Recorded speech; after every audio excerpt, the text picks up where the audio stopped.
Hello, everyone. Thanks so much for joining. We'll give it about a minute or so more just for some stragglers to get on, and then we will get going.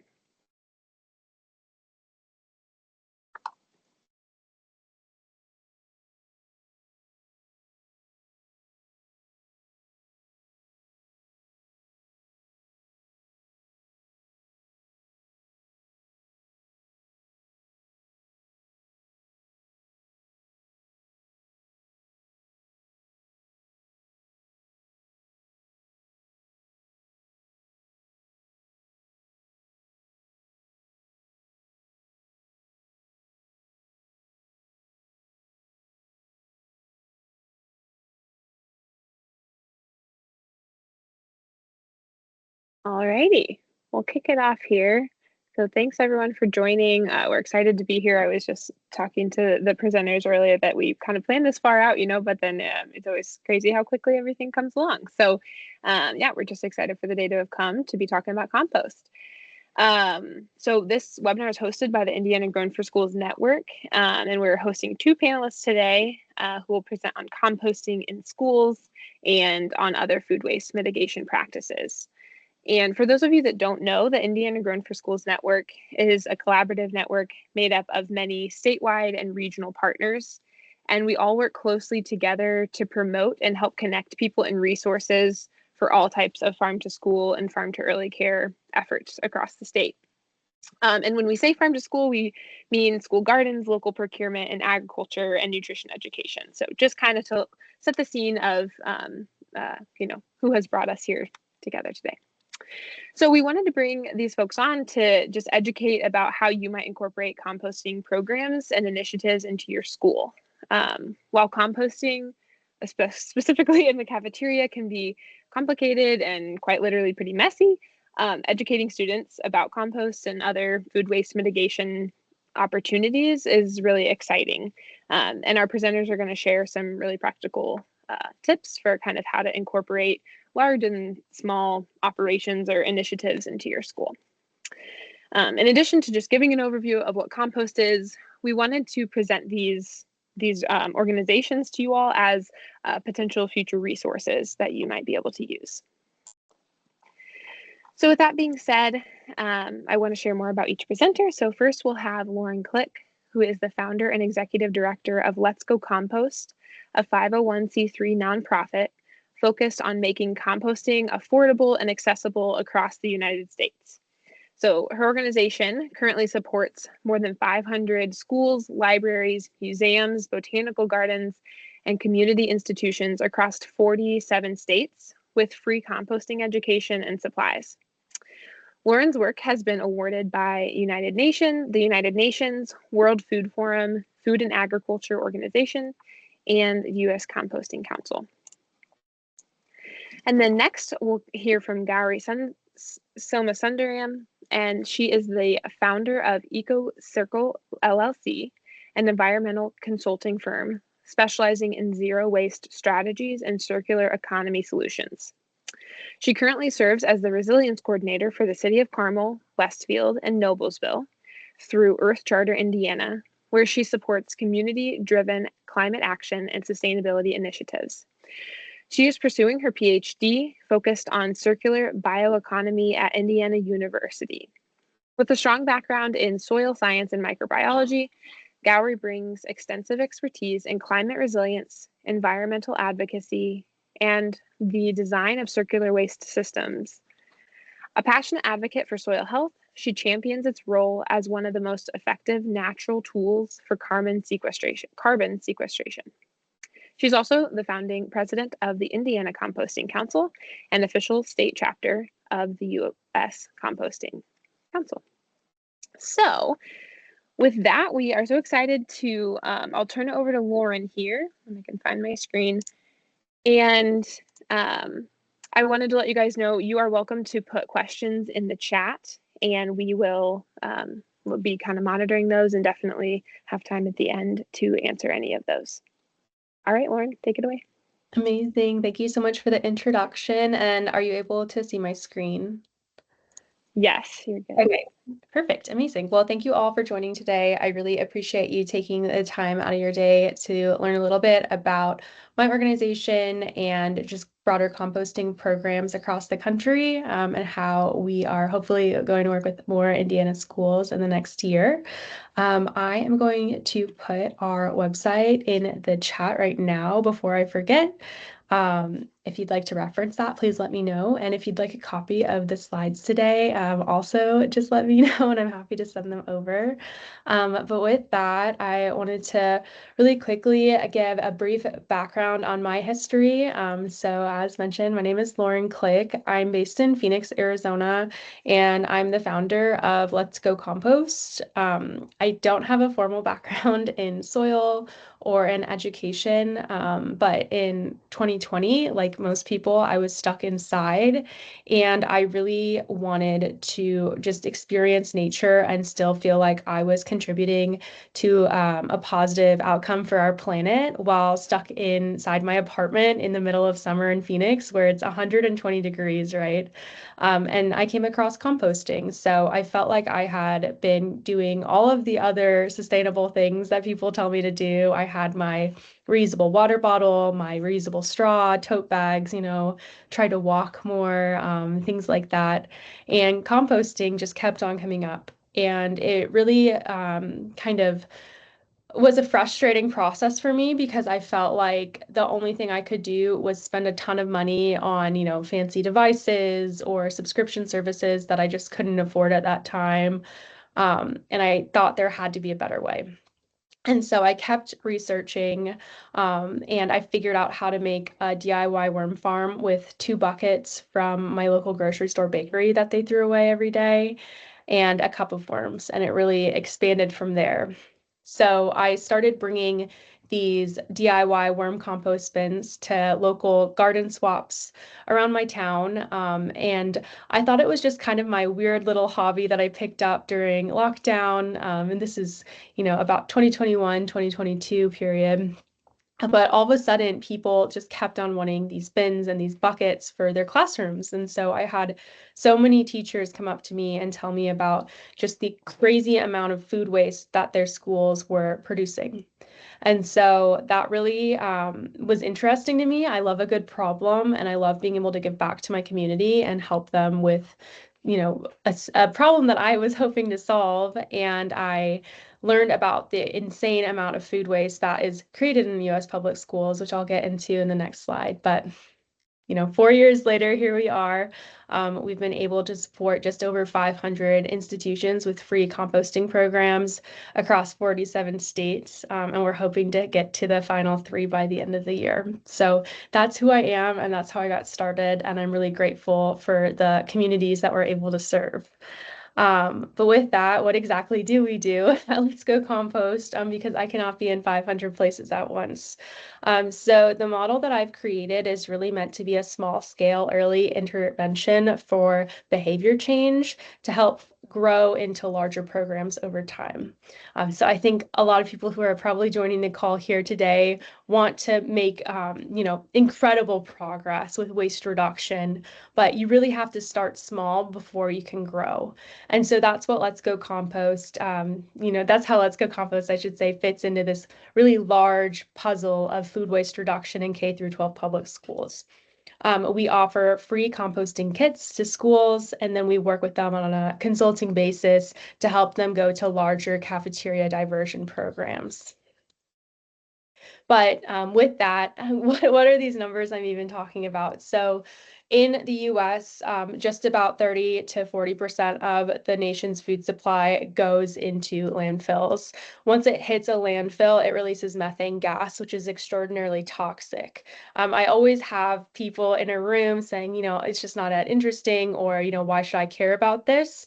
And I always say, raise your hand if you ate food today and raise your hand if you have a garbage can. And so everyone in the country actively participates in the food system and also in the waste system, which is why we think composting is one of the strongest leverage points for reducing greenhouse gas emissions in the United States. I included all of these numbers because I find them to be very helpful when applying for funding or when speaking to someone about a composting program, whether that's the PTO, maybe a district leader who might be a little bit like, I don't really see the point of this.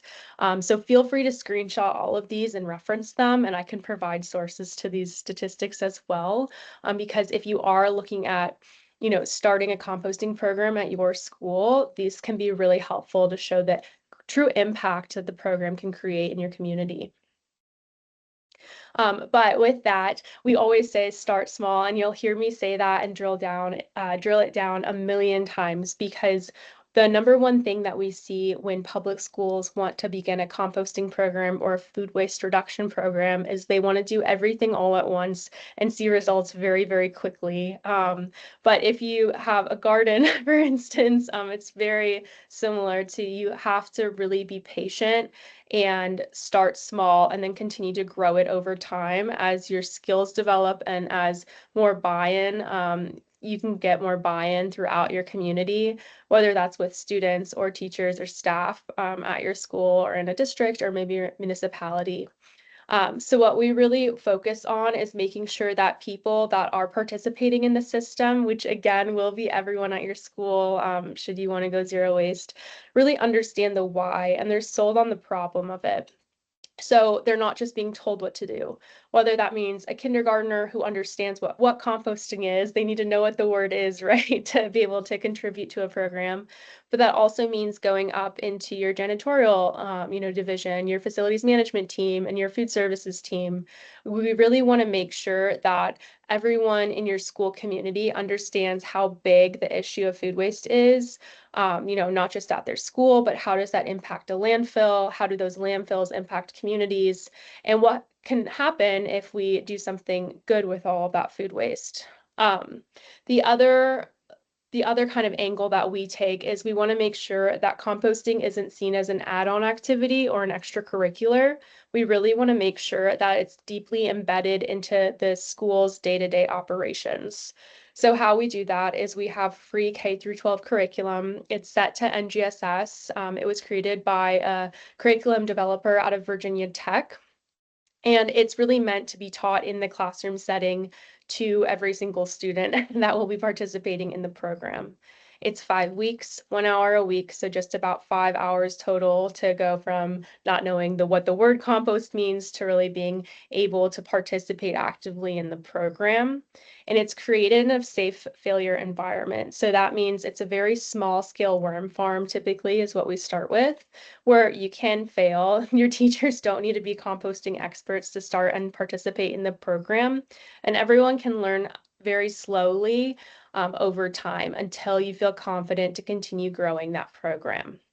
The other reason why we really enjoy teaching composting with worm farms is that it can be done indoors around the year. So that means if you're in the middle of Maine in a deep snow, you can still compost and have that soil interaction in December. Or here in Phoenix, where it's 120 out in August when schools start, they can immediately begin garden-based education inside their classroom until the weather cools down. It's also been really interesting for us to analyze results from the program participants.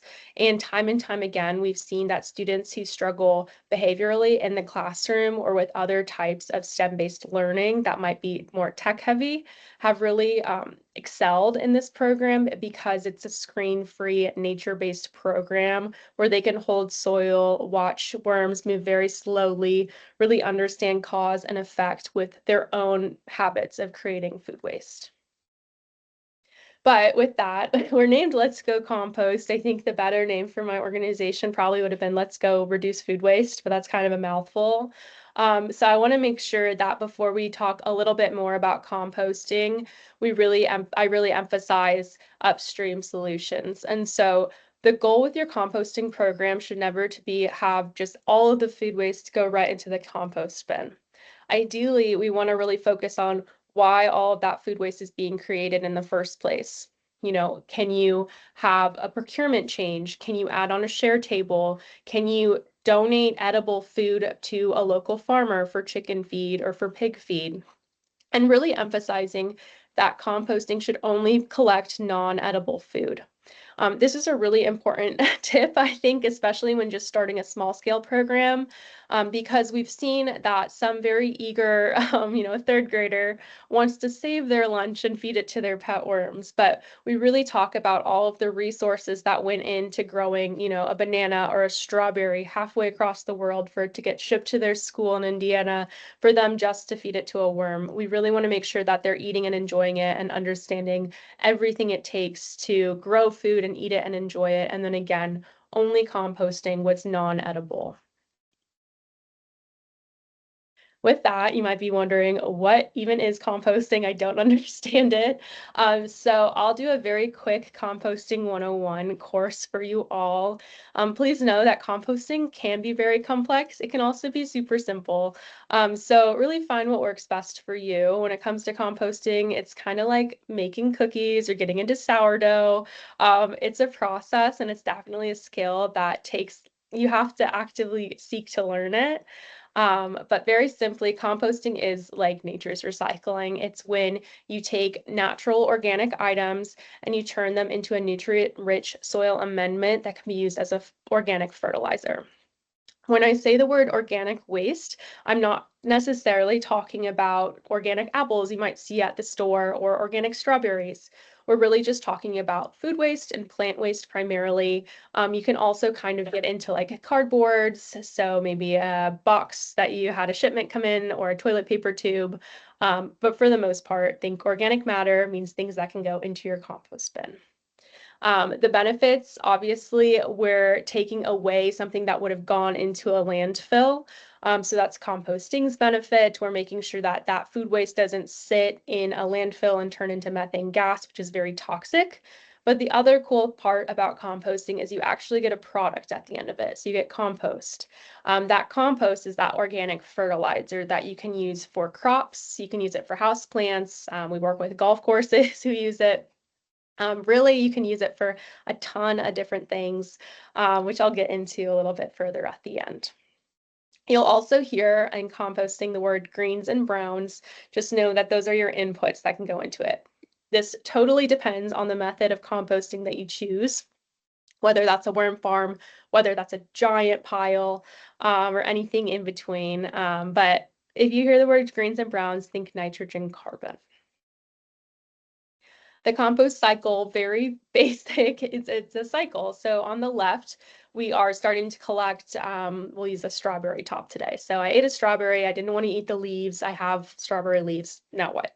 I'm going to put it in my compost pile. So I'm going to put it in my worm farm that I have. From there, it'll take the worms, a few months to eat it, eat other things too, break it down. And then at the end, we have compost that I can then use and apply to strawberries next year. So that's a full circle. In a traditional waste setting, you stop at step 2. So you have a strawberry top and then you put it in the trash can and you never see it again because it's sitting in a landfill. So in composting, it really closes the loop. So we actually work with a few economics teachers to talk about this. So when you think about teaching composting in your classroom, you really can take it in a million different types of curriculum directions, whether that's traditional science and STEM. We've seen art teachers, garden educators, but also economics teachers here. And we even have a history teacher who goes into the history of agriculture and talks about composting. So there's a lot of different angles. If you're looking at having, a larger team work on this project, you can really get creative with it. With that, types of composting. So going left to right, top to bottom. That top left side is a traditional 3-bin compost bin. This might be what you're thinking maybe your neighbor had growing up or something like that. I have one of these, but I also love to compost. They can be really intense for school purposes. Some schools that are maybe Montessori or Waldorf or have a really active volunteer community with their school gardens can successfully run these, but we've seen these become mismanaged more often than not in a public school environment just because very hard to maintain, or I guess they take a lot of work to maintain. So you're using a pitchfork or a shovel to move materials from one bin to the other. But the good news is if you have a lot of waste, especially if you have a lot of like plant waste, so think landscaping, grounds, things like that, this can break down that very quickly. Traditional 3-bin styles are hot composting. So we have a whole unit in the high school curriculum all about hot composting and the really cool things that can happen there. But moving to the next one, we have compost tumblers. These are super popular for kids and schools as well. These are outdoor only because they can leak. So make sure you don't put this inside your classroom unless you want some very interesting juice on your floor. And the way this works is you put your food scraps in, your plant scraps in, so those greens and those browns, you close the bin and you can have your students spin it around. It can take a little bit longer. It doesn't process as much material, but for educational purposes, it's super fun. Then we have our bread and butter, our worm composters. Obviously, these ones are my favorite. You can DIY them. You can also buy pre-made kits online as well if you don't want to DIY them. There are so many instructions on how to do these. I have a whole guide to it also talking about worms, which worms to use, which worms not to use, and how to be sustainable with your worms, making sure we're not introducing invasives or anything like that. So if you're interested in that, please let me know. We also have a ton of blogs about it on our website. So that's worm composting.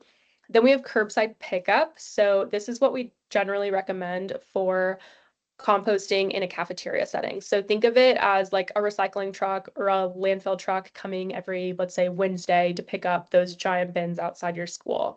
So a compost curbside hauler, curbside pickup operates in a very super similar way, where they'll come once a week and they'll haul it offsite to a very large facility.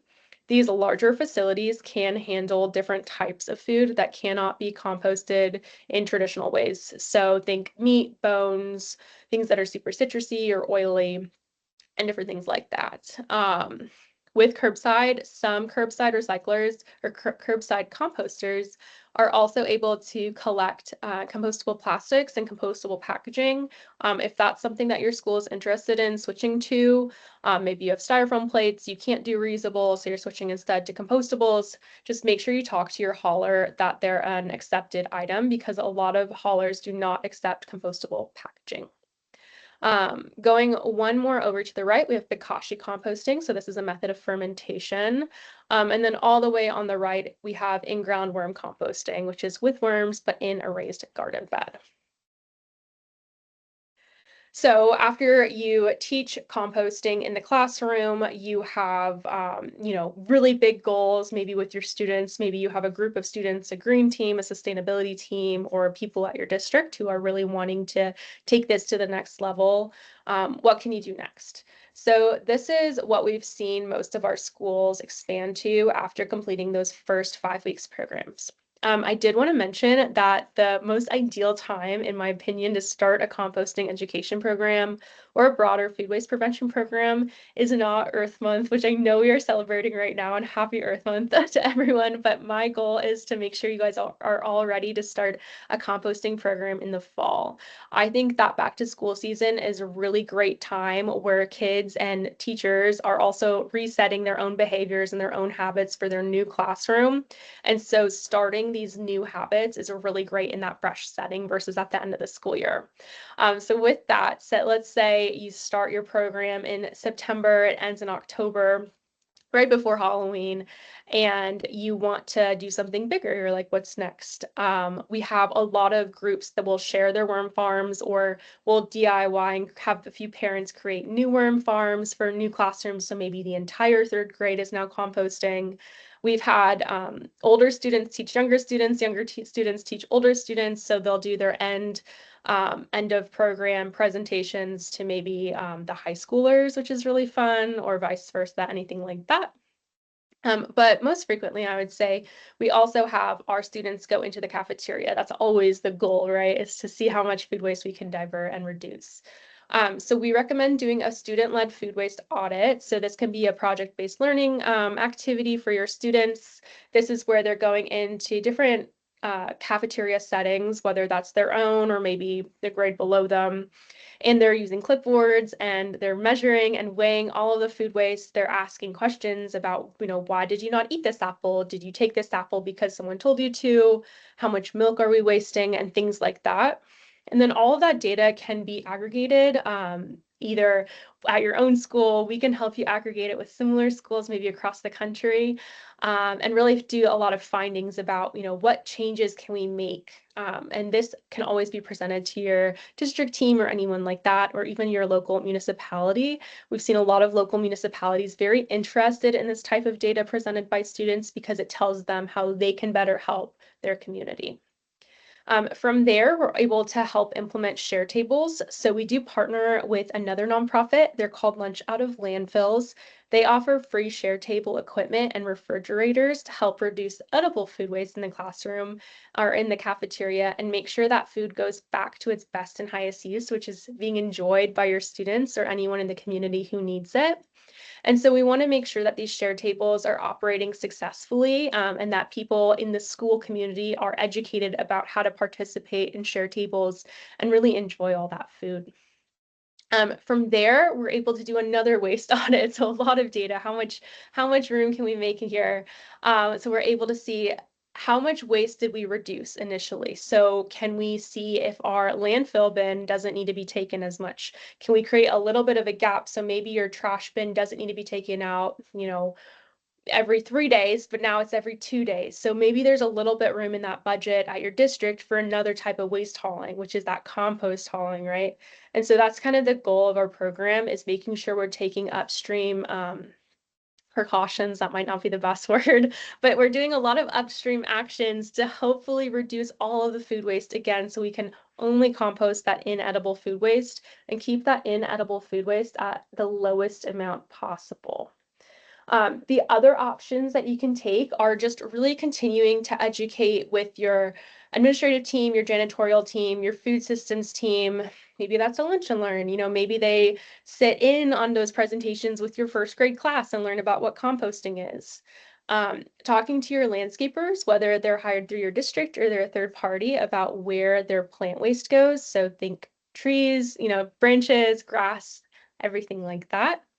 And then also starting to research if you have local compost haulers near you. So asking them, do they work with schools? Have they worked with schools in the past?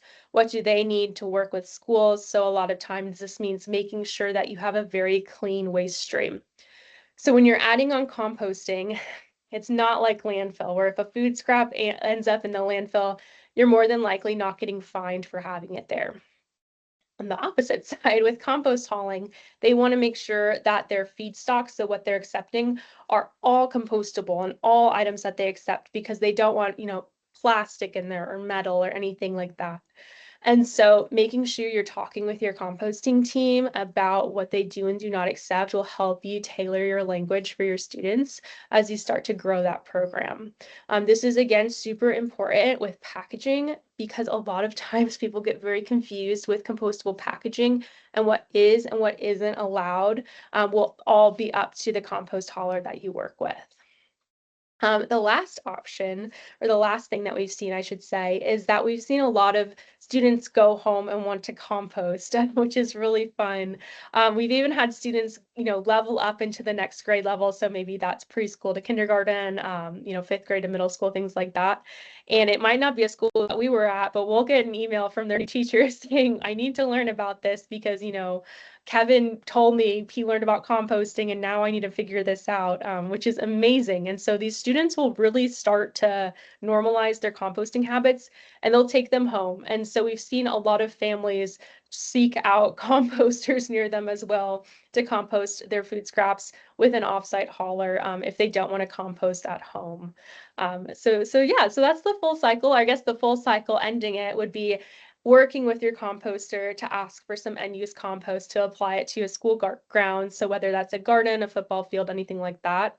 And that is the end of the school year. So we're starting in September with, what is composting, and we're ending in Earth Month in April with using that compost that your students created on grounds, which is really fun and, again, closes that full loop. The other really fun thing about our program and what I enjoy about it is that it's repeatable across districts. So we've been able to work in different counties across a lot of districts and still have the program work and repeat over and over again. So the program isn't made to have recurring costs at the very start. So, making sure you're starting with small scale equipment. And if you just want to stay with those worm farms, that's all you have to do. There's no subscriptions, nothing too fancy. And it can be replicated as the schools feel comfortable. We work with schools in towns of 30. We work in the middle of New York City, and this program has worked across all of those different sites pretty much the same, which is really fun to see.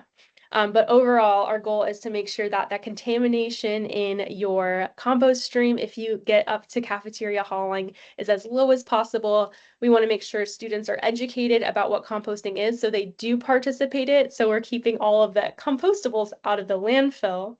We want to make sure that these programs are durable, so they're not just going to end at the end of the school year. They're not going to end if a teacher retires or if something changes at the district.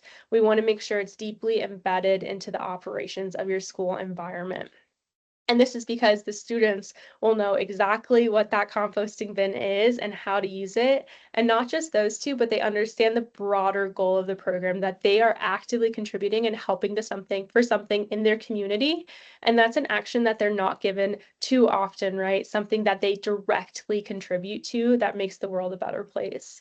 And so I think that's something that they really get behind and really feel empowered to contribute to. I really wanted to touch quickly on where we've seen a lot of composting programs fail, and this is based on just 500 different sites that we've worked with across the country. A lot of the times we see people with huge goals and they'll say, we're getting, this fancy equipment and this fancy equipment. They'll maybe get, $100,000 grant for something and they'll buy everything all at once. And then it goes and sits in a shed for 10 years. So making sure you're not launching with something that you cannot immediately start and you can't maintain over time. And so just really starting as small as you can, I promise, might not be the most exciting and shiny thing in the world, but I promise it'll be more impactful along the way. The other issues that we've seen are being grant dependent on composting services. So making sure that you're not applying for, $1,000 to compost this school year and not really sure where the money's coming for next school year. Again, that's why we start as small as possible and build that room in the existing school budget so you're not going year to year and not understanding. Because on the flip side, when we're working with composters, that's where they get very frustrated working with schools because it's start and stop and start and stop. The next issue we've seen is not scheduling time for education, or there's no time for education during lunch, which I'm sure all of you know. You have to get in, make sure the kids are fed and safe, and then get them right back into the school day. So that's why we focus on in-classroom learning and not cafeteria-based learning, because we know that during the cafeteria hour, it can be very hectic, and also it's very important for students to enjoy their social time during their cafeteria time. Just quickly going through the rest, staff turnover. So again, making sure we're educating as many people at the school as possible that hold leadership positions or our staff in general. That way, if one person who might be leading the program is, leaving your school at the end of the school year, you still have staff who can go and maintain the program and are confident in doing so. Relying on volunteers can normally cause the program to fail. That's what we see most with those large 3-bin style compost bins that I showed at the beginning. So again, just getting equipment you can maintain.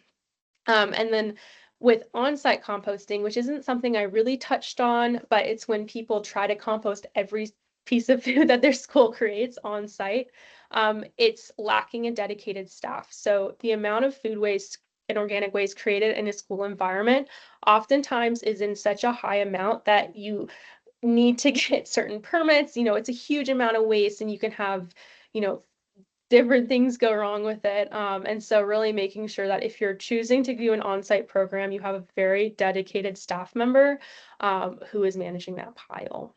But again, we typically do not recommend on-site programs. We only work with one school district in the whole country who has it, and he is the full-time composter in the district.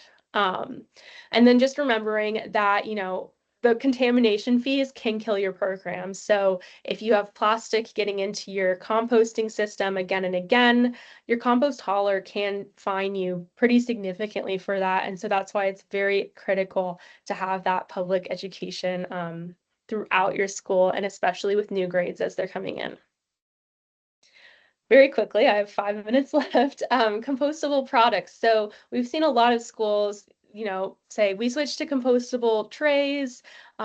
What now? And then we can't find a single compost hauler near them that actually accepts these trays. That is a much more complicated topic that I'm not going to touch on today, but overall, at Let's Go Compost, we recommend using reusables, so stainless steel, dishwashers as much as you can. There's many grants out there right now for schools who want to switch back to reusables to do so. And if not, doing a lot of research on the compostable products that you're purchasing. But overall, again, drilling down into reusing before composting, there are so many different ways to enjoy and reuse food. Not in a school environment, but in a retail environment, there's apps like Too Good to Go where you can buy food that's a day old bakery item at Whole Foods or somewhere like that, and enjoy it. There's upcycling, so there's groups who will take, just the banana peel from maybe a smoothie factory and they'll use those banana peels that would have gone to waste and turn it into something cool and a cool new ingredient. But overall, I just want to really reiterate there's so many cool things you can do with food scraps before composting them. And that again will keep your composting bill as low as possible because composting can be very expensive when compared to a traditional landfill. I promised I'd talk about using compost, and I call it the Band-Aid for the planet because it's just so amazing. And this is the benefit of having no pollutants in your compost. So no plastics that broke down, no metal, nothing like that, no paint, right? Is that this compost, it adds so much organic, rich matter to your soil that it really helps the roots grow, your plants grow. There are a lot of really cool studies that show the difference between a tomato fertilized with traditional chemical fertilizer versus one fertilized with compost, and the results really speak for themselves. So there's so many cool things you can do with it. We see a lot of schools apply their compost to a pollinator garden for the monarchs. And so it really connects a lot of different garden-based units in together, which I think is a really fun learning moment for kids as well. But overall, thank you all so much for learning about composting today. If you have any questions, feel free to let me know. I haven't looked at the chat quite yet, so I'm going to go look and reply to everything if there's anything in there. Be sure to follow us on Instagram. I should have our fall application for kits opening pretty soon, so be sure to be on the lookout for that. And then if you want to learn more about the program or download our free curriculum, it is available at the link that I put in the chat as well. So that's just letsgocompost.org. But thank you so much for allowing me to present today. And I'm really excited about everything fun happening in Indiana. Thanks, Lauren. We do have one question that we can review right now. So Paul is wondering about the summer program. So what would he do with the compost and the other 10 months? Maybe, it's a 2-month program, and then also vice versa for schools. That's, of course, the common question. Yeah, that's a great question. And so for this in particular, I think if you have a short-term program, so just a few months, like a summer camp, or we work with a lot of Girl Scout camps, the worm bins are great because they can be transported. They're really fun. Hey Joel, thanks for joining. Joel has these garden towers in the middle photo or in the last photo I showed. But going back to Paul's question, I recommend worm farms that can be transported because they're easy to take home. We have a lot of groups who will have students who are very passionate about worm farming, and they'll take them home the same way you'd have a student take home like a guinea pig for summer break or things like that. And if you're like, I don't want to do that, I don't want to watch worms over my summer, I totally get that. Or in your case, over the rest of the year, we work with a lot of buy nothing groups and master gardening groups, and those worm farms go so quickly. There's a lot of people who really want them. So that's another option as well. It's either take it home and hold on to it during the break or rehome it and then plan again for next year. So that would be my opinions on that. So Great. Thanks so much. Yeah. Alrighty. Well, if there's no other questions for Lauren right now, we'll again have time at the end. But we will turn it over to Gowrie. Gowrie, you can go ahead and share your screen and go ahead.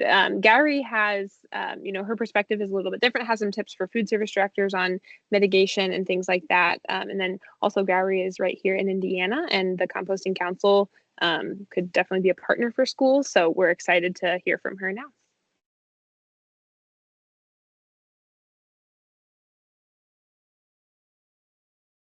All right. Do you see my screen, Sharon? We do, yeah. Okay. All right. Thanks, Lauren. That was very neat presentation about school composting. And hello, everyone. Thank you for joining us today. I'm going to go run. I think we have time until like 5 o'clock, I believe. Sophie just confirmed. Yeah. So yeah, I'll just go a real brief and quick. So when we go and talk about composting, many people ask what is happening, in Indiana, and who are the haulers, who are the processors and things like that, and also the permit and stuff like that. So I'm going to go real quick on all those information. So that is going to be very helpful when you have like, do I have to have item permit, things like that. So our mission, we are a not-for-profit 501c3 organization that was established in February of this year. And we have a board member crew of 11, and we are working to advance, promote, develop, and expand composting across Indiana. And our vision is to make composting accessible and empowering Hoosiers to steward the environment and boost the local economy, build healthy, fertile soils for generation to come. That's where the application of compost comes. We need to have a healthy food for me, which means we need healthy soil. And then this is just a data from the website I pulled. We have about 720,000 children participating in school lunch program in Indiana.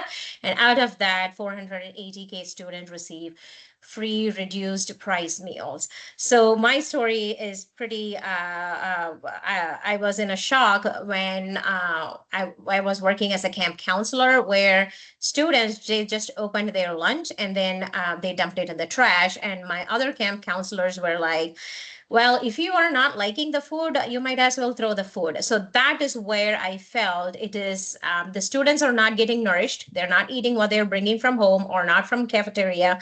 And also a lot of food waste is ending up in the landfill, just the regular trash bin. So that is where I felt like there needs to be some kind of movement in Indiana and other states. And this is a behavioral change, I would say.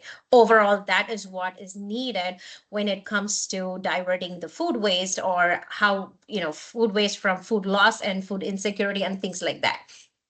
And then how to involve students. And Lauren has described in very big picture and detailed. I'm just going to say a few things I have noticed in the past when going for schools and other representations, where it asks them to taste, do the taste testing, whether do they like the lunch menu, what are the new names they can, get them involved. So if you get the students involved, you will really know the psychology of the students community on what they want to eat.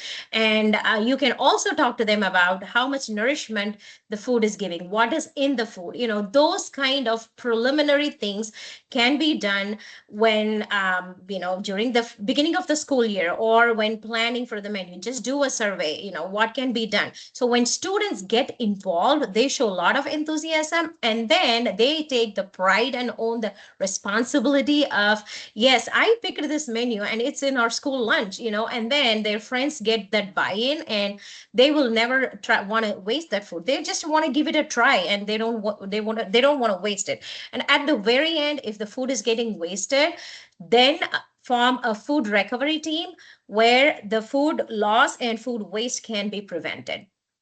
Obviously, feed people, not landfills. That has to be the goal. And when it comes to food donations, or repurposing the food, we all think about, is it legally allowed.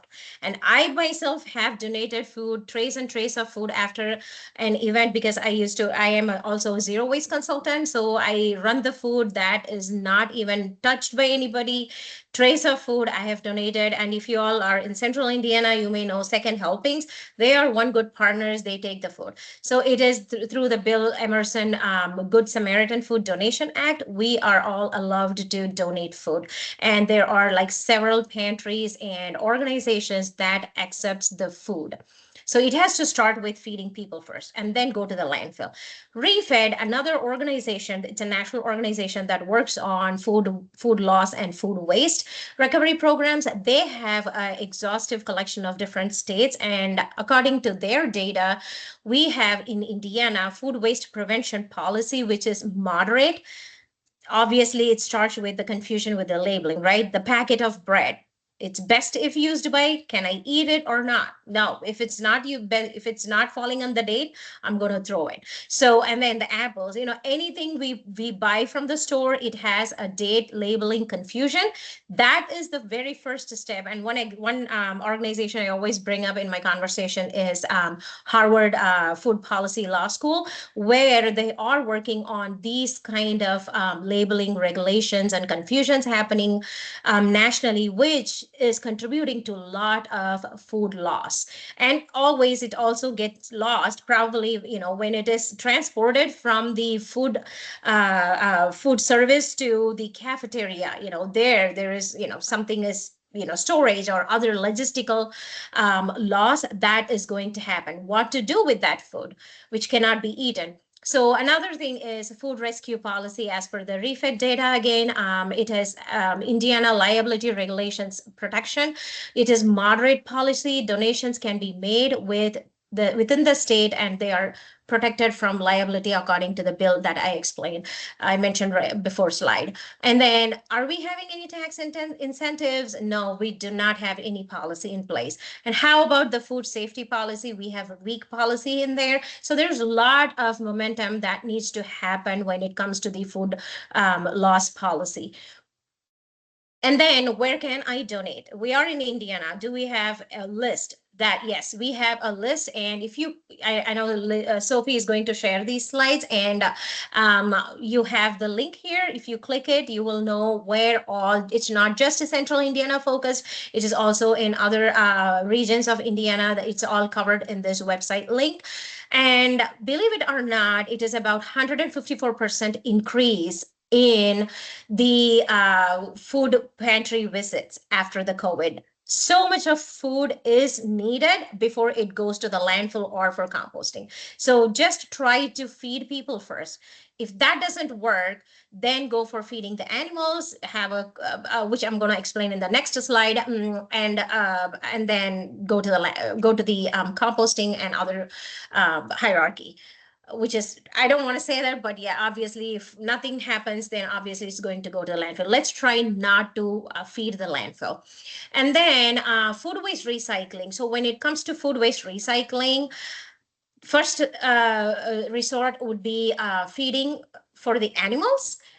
Any material which is vegetable in nature, yes, it can be fed.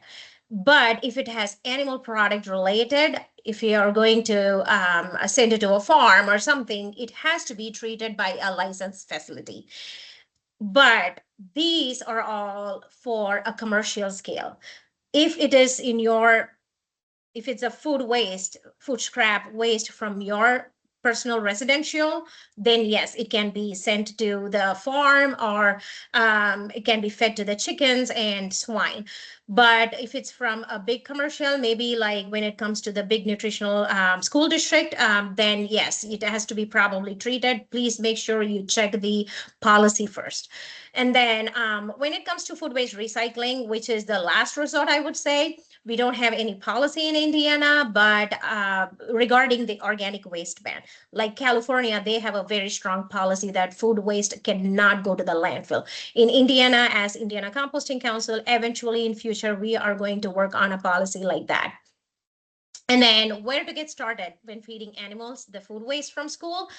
To get started, talk to the county extension office. We have Hamilton County, we have Marion County Extension Office, we have Purdue Extension. So there are extension offices everywhere around the state. So just talk to them and find out who the farms that would accept the food. And it is a nice experience for the students to know where their food waste is going. And obviously, they all love cows and pigs and chickens. They would love that's a nice experience. I would say, like, make it more interactive and fun. Take the students to these farms and show them what is happening, to teach them the circularity, and that would create more interest and impact to the student community.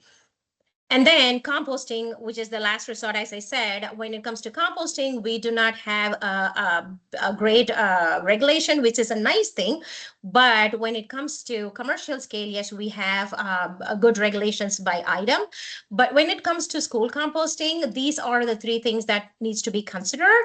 Composting at one's property, if it is generated, if the waste is generated from the school, yes, it can be processed in the school, and you cannot take materials from outside of the school. Just make sure this is followed.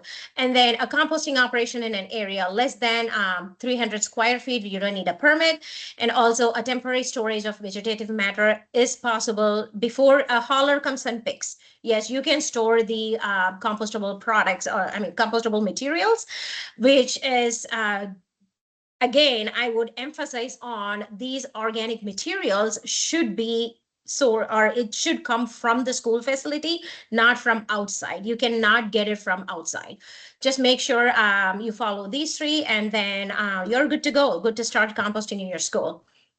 And then benefits of compost, which is kind of my wheelhouse. I talk a lot about water holding capacity and also the organic materials. And to school students, you can always say, hey guys, do you take vitamins every day? Yes, that's what you're going to give it to the plants. Compost is literally like the vitamins and nourishment that is going to the plants, like how vitamins go for us, our human body. So talk to them in terms of the student language, elementary kids. They are the ones that generates a lot of food waste in schools, as per the data that shows. So they understand if we speak their language, as you all teachers, so tell them this is a vitamin to their plants, and they would love to add more waste, but try not to. So that would create more enthusiasm in them. And then as as it's April, you'll start gardening. And as Lauren mentioned, they are so excited to see the full circularity, and they are proud about what they have accomplished over the year, and seeing the plant grow and what it is doing. And as schools are closed, compost helps in the water holding capacity. Just water multiple times a week, not like every day, because compost is like a sponge. It is going to absorb the water that you are watering to the plants, to your school garden. So, and also you can also train them or show them this could be a green job in future, because you can sell these. One of the schools I am working with, they sell the produce from their school garden to the school culinary program they have. And the kids, the elementary students, they enjoy that, seeing that they made some money for the school through the gardening program. And same you can do for the compost. Just go to the farmers market, show them, hey, you can sell the compost we're making at school. That creates the entrepreneurship in the school students at this very young age. And then compost application, you may all know, there are like 3 different ways of compost application: top dressing, incorporating into soil, adding as topsoil mix. I'm not going to go in detail. And then these are like a big commercial ways of application of compost. And most important, we all want to see some success stories, right? So is it doable? Yes, it is doable. It takes a village, right? From the principal, administrative staff, housekeeping, cafeteria staff, and everybody. It is whoever is involved. they need to get involved. They have to be at the table for this collective effort, along with the education that is going to the students and the staff as well. So this is one success story. There are a couple different success stories I'm going to share here real quick. One in Florida, they were able to prevent 3,500 plus tons of greenhouse gas. Again, greenhouse gas, you can tell them like, hey, if you drive car these many miles, the exhaust, the emission that is coming from the drive is equivalent to this much amount of food waste that's diverted. Even you compare those kind of metrics, it is easily understandable and students can process it in a nicer way, and they carry that message to their home and teach their parents, their friends and relatives. So that's how the behavioral change will happen. And then another, Let's Go is there. Lauren is doing an amazing job. Another program is Food Waste Warriors program. I don't know whether they are still functional, but they have helped 600 schools across 31 states in the past since 2017. They have had very successful stories in the past of school composting. And then this is a recent story I personally have seen in Michigan. The school is GESU School. There is a YouTube video link. Take a look at that. That says who are all needs to get involved and how this whole composting can be done in the schools. It is doable. It just takes extra time and efforts.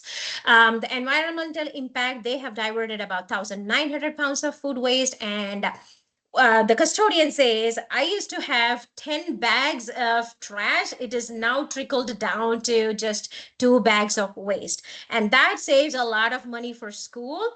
A, with their tipping fee for the waste, and B, when it comes to the application of fertilizers or the lawn for their lawn, because they can use this compost. So that is another way of buying in for the grant or for to the principal and the higher up in the school districts. This overall creates, as I mentioned, sustainability culture, taking the ownership and learning by doing. Our home state in Indiana, Templeton Elementary and East Side Elementary, they have used item grant to purchase the wood chipper, worm compost bin, and they have partnered with Monroe County Solid Waste Management District, and they were able to build 4 by 5 worm composting bin. And they also purchased food grinder, which kind of helped them to process the materials. And then they also hosted a teacher workshop. Another elementary is the East Side Elementary. They used their grant to set up 1328-gallon worm bins. That's pretty huge, which is like, I'm pretty sure they have diverted the whole school food waste with the 13 bins.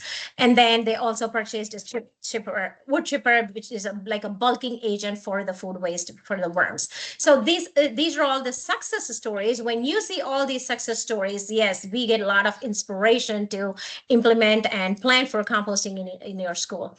And then funding, where would I get all this funding? Yes, that's the biggest challenge with the current world. Any funding, yes, it's challenging. Let's Go Compost is one source, and we have Indiana Community Recycling Grant Program by IDEM, and then Indiana Thriving School Challenge. Feel free to reach out to me on that because I partner with them. We can try to help build a composting facility or infrastructure in your school through that grant program. And then USDA Farm to School, that's a pretty big grant. And then Captain Planet Foundation or Project Hero. And then your own resort, which I would always say, start small with your school PTO grant. Just get a tumbler, do a prototype, see how the kids are, how you can get the kids involved, the students, community, the green club, the teachers, and anybody who wants to get involved. So see that through, see that involvement and how it could be successful in your school through a small grant from the PTO. That could help, and then finally, a little bit about Indiana Composting Council. We do a lot of resource training and educational. We're putting a resource tool together for diversified audiences like institutional composting, and then small scale composting, backyard composting, community composting, and commercial scale composting. So probably probably down the lane in a year, we will have all these resource materials available to you.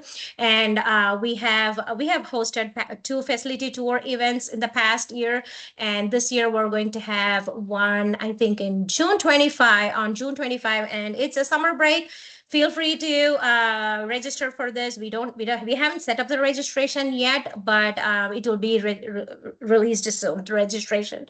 It's going to be happening at Ag Recycle. And we also have equipment demonstration by Advanced Composting. We also provide lunch as Advanced Composting is the sponsor for the lunch as well.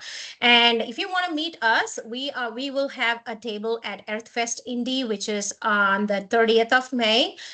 Talk to us about how you can, strategies in building composting in your infrastructure in your school. We will be happy to do that.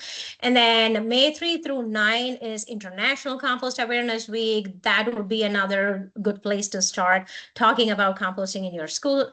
And then compost operator training course. I would say this is a very intensive training for educators who wants to get involved in institutional composting, and also train the trainer. I would say it talks everything about soil science to catching of fire, how to mitigate that or stop that in a composting facility.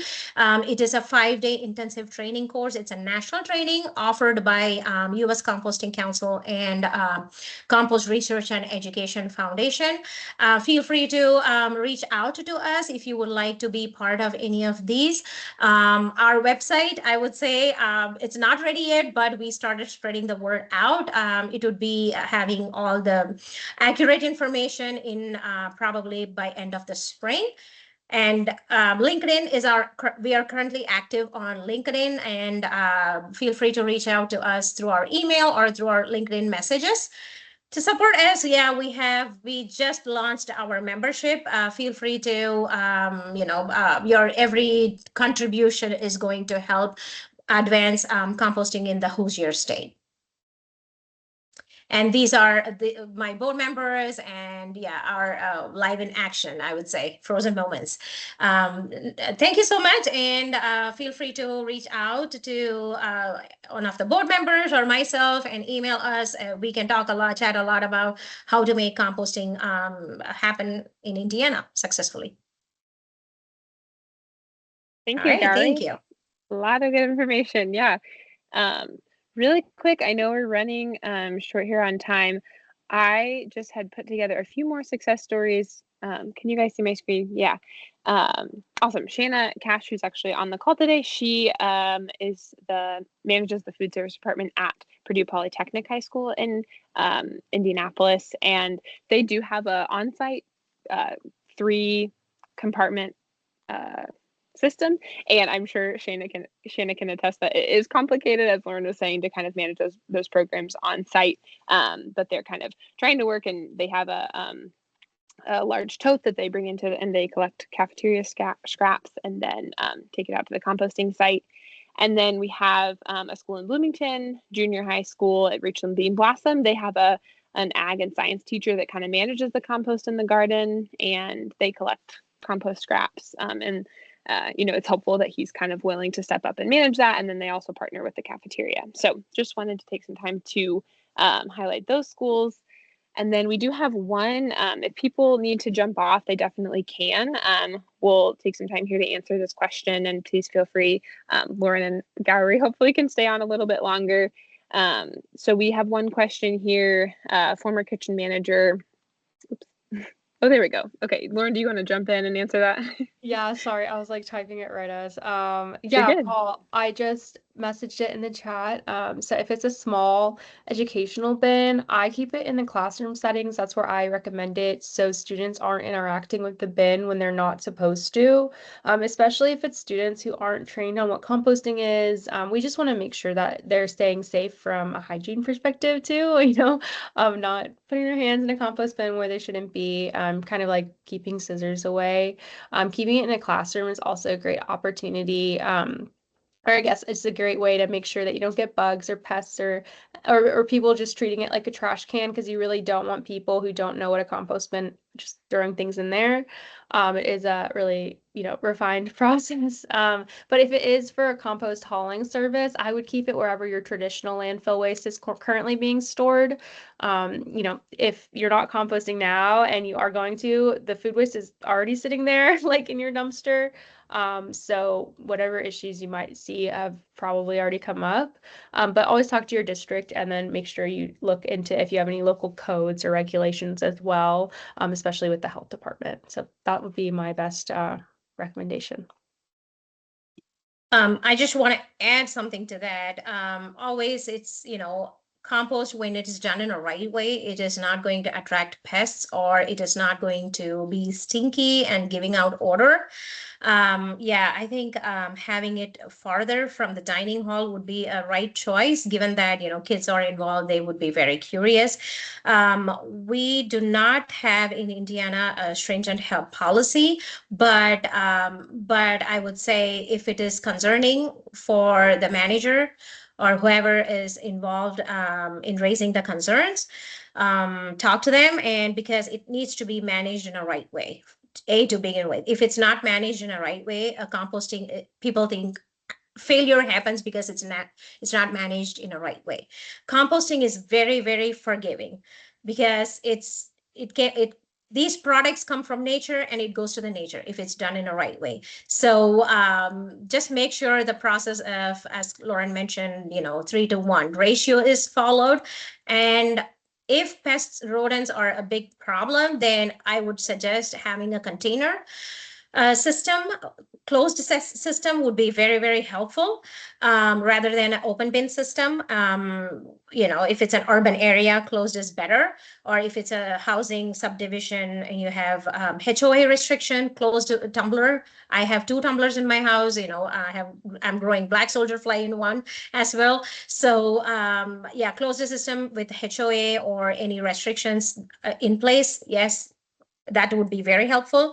And also some people I have seen, they try to cover it with a net, they just net it, so the rodents and other things don't come, and we don't breed them there. So I would Great. add on to that just one more thing really quickly. If you currently have like an active pest problem, focus on that, and then add your composting program. We've had some schools say like, oh, we have an ant problem in my classroom. Can I start a worm bin? Focus on the ant problem first, and then, find new projects. You just don't want to make problems on your school campus like even worse. So that's always my number one thing is, if you already struggle with pests or rodents, like talk to your facility management team in your district, and then go on to the composting program. Awesome. Thanks for giving such an in-depth answer. And we can also talk specifically, Paul, if you're in a certain county, we could connect and touch base with your local health department in your county just to make sure if that's maybe that could, dialoguing with them could help put anyone at ease, and see if they have any thoughts or, things they would want you to do. So great. I think we'll wrap it up there. Lauren and Gallery, thank you so much for your time. I definitely learned a lot and hope that, definitely shared a lot of information. And I also hope these connections can kind of continue on, so schools can feel supported by you guys. Thanks so much, everyone, for joining. Thank you. thank you, everyone.